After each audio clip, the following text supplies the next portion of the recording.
But, we take ourselves seriously, especially those of us in business and that are running companies and are executives and things like that.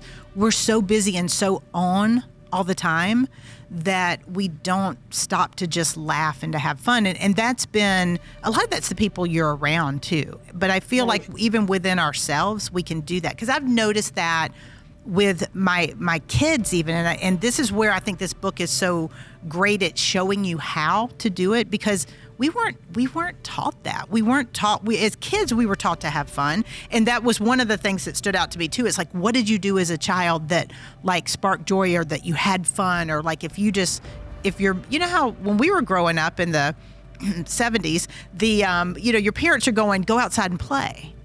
If you said that to a child now, they'd be like, what am I supposed to do with my phone? Like, what do I do outside?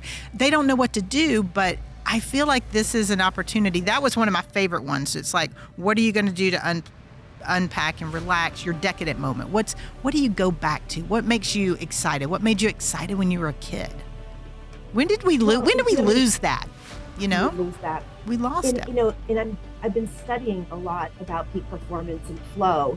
And when you look at the neuroscience of what makes people happy and what contributes to longevity, especially for those of us in our 50s, like we got to think about this, because we're now in the next half. That one of the number one things that stands out among all the others is play. Is the people who are willing to play, to disconnect from all the rules and to just have fun. So there's this, one of the chapters in the book is called Crafter Day. Yeah. And it's these days that I spend with my niece, who's 9. And now my niece is all about confetti and glitter and, anything that's sparkly.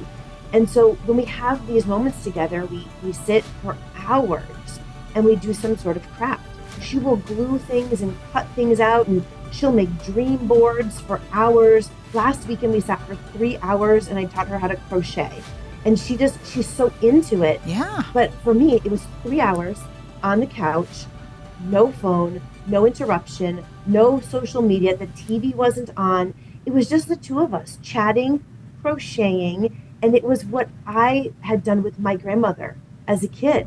And it brought me right back to that total relaxation. Yep. I looked at her and she's like, look, Auntie, I'm making a blanket all by myself.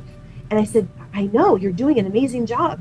And it was that moment where you go, something special is happening right now. Yeah. And we do need to take the time to just return to the things we used to love to do that we've either gotten too old for, gotten too busy for, or don't think it's necessary, but it is. And think of the ripple effect of that, because your niece is going to learn this, and she's precious, because I've seen, we're connected on social, and I know you post a lot of pictures, but that's a confetti moment for you. You're creating one for her.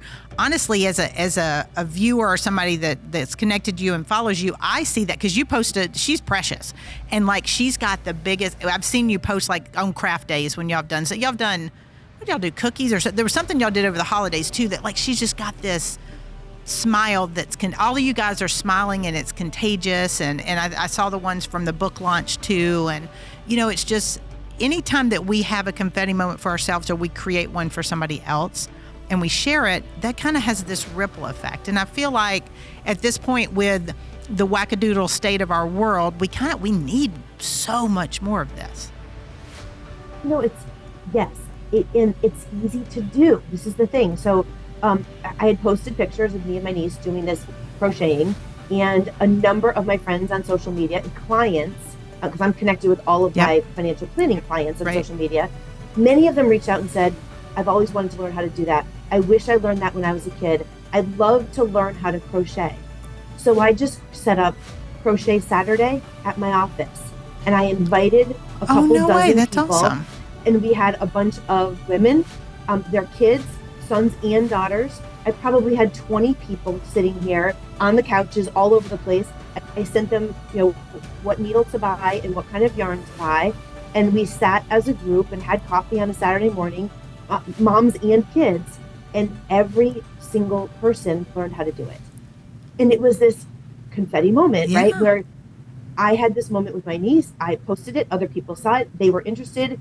How do we then make this kind of exponential and continue to share it with other people? Now I'm watching those people post the things that they've been making on social media. Like now they just know how to do it. And so it's just this continued celebration for them for this little thing that that started with my niece.